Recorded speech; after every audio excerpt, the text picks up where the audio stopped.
जो चीजें इंडिया में बन सकती हैं उसको बढ़ावा दिया जाए। अब देखिए, एक स्कीम है पीएलआई गवर्नमेंट की, प्रोडक्शन लिंक्ड हम्म। इंसेंटिव। हम्म। उसमें कुछ बहुत ही कम इंडस्ट्रीज को कवर किया हुआ है, बहुत थोड़ी हाई एंड इंडस्ट्रीज जो है, टेलीकॉम इंफ्रास्ट्रक्चर है, मोबाइल फोन्स है, उस टाइप को तो गवर्नमेंट ने पीएलआई में कवर किया है। मैं गवर्नमेंट को ये थोड़ा सा ध्यान दिलाना चाहूंगा कि हमारी जो ये अप्लायंस इंडस्ट्री है, होम अप्लायंसेज है, ये 1 लाख करोड़ की ऑलरेडी इंडस्ट्री है।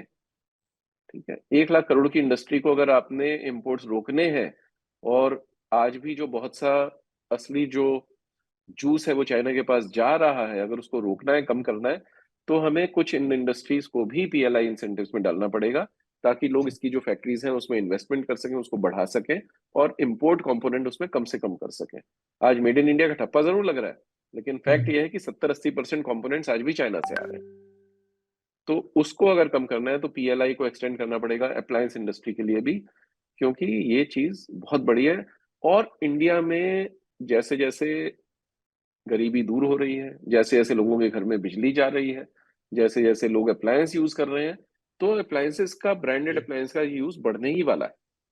आज अगर आप देखें तो किचन अप्लायंसेस में मिक्सर ग्राइंडर जो है हमारा, सिर्फ 42% हाउस होल्ड्स में एंटर किया है, 42% में, 58% में तो अभी मिक्सर ग्राइंडर भी एंटर नहीं किया। और एक आम घर में 20 से 25 अप्लायंस यूज होते हैं। तो धीरे धीरे आप सोचिए कितना स्कोप है इस इंडस्ट्री के बढ़ने का। अगर इसको करना है तो थोड़ा पीएलआई देना पड़ेगा, और मोटिवेट करना पड़ेगा एंटरप्रेन्योर को इसके पीछे इन्वेस्ट करने में। दूसरी चीज मैं ये चाहूंगा गवर्नमेंट से कहना, कि जो सबसे बड़ा हैंडीकैप है आज इंडिया का, that is that we do not manufacture integrated circuits. IC हम नहीं बनाते हैं, और इसके लिए जितने भी आईसी हैं, जितने भी चिप्स हैं, जितने भी पीसीबीज हैं, वो सारे इंपोर्ट होते हैं, and that is the hmm. Heart of any appliance. और हम्म। चाइना कभी भी चाहे तो हमारे वो गर्दन काट सकता है इसमें। और ये इंडस्ट्री ऊपर नीचे, not only this, even car industry, हर चीज में आज आईसी लगता है, आईओटी है, ये सब चीज में लगता है। कंप्यूटर इंडस्ट्री है, स्पेस क्राफ्ट आप बेच रहे हैं उसमें भी आईसी लगता है, हम बना नहीं रहे, हम इंपोर्ट कर रहे हैं। तो इसके लिए गवर्नमेंट को बहुत काम करना पड़ेगा, क्योंकि जो आईसी मैन्युफैक्चरिंग होती है, this is concentrated in the hands of some very large companies.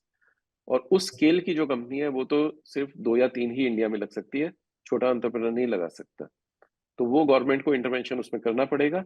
लेकिन एक और चीज होती है जो आम लोगों को नहीं मालूम, जो मैं आपके दर्शकों से शेयर करना चाहूंगा, that is something called fabulous design. तो आईसी मैन्युफैक्चरिंग की थोड़ी कंपनीज होती हैं, लेकिन आईसी डिजाइन की बहुत सारी कंपनीज होती हैं। फैबलेस उसको इसलिए बोला जाता है, उसको बोला जाता है fabrication less, without fabrication. So you understand customers requirement, अपने क्लाइंट की, अपनी एप्लीकेशन की रिक्वायरमेंट आप समझ के एक आईसी डिजाइन करते हैं, और वो डिजाइन आप 3D प्रिंटिंग की तरह आईसी मैन्युफैक्चरिंग कंपनी को दे देते हैं। वो 1 या 2 ही होगी हिंदुस्तान में, लेकिन ये फैबलेस डिजाइन की कंपनीज 100 हो सकती हैं, 200 हो सकती हैं। That is like a software company. उसके लिए कुछ बढ़ावा देना पड़ेगा, उसके लिए कॉन्शियसनेस भी क्रिएट करनी पड़ेगी।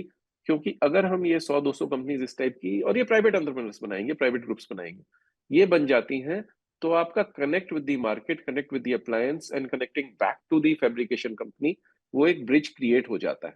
जैसे सॉफ्टवेयर ब्रिज करता है हमारे हार्डवेयर और कंज्यूमर में, ऐसे ये समझ लीजिए उसका सॉफ्टवेयर है ये। तो ये क्रिएट करने के लिए 100, 150, 200 कंपनीज इंडिया में होनी चाहिए। Stay with the Times of India for news breaks, analysis, interviews, and events. We bring you stories from your neighborhood and from across the globe as well. Subscribe to our YouTube channel. Hit the like button and press the bell icon so you don't miss any of our videos.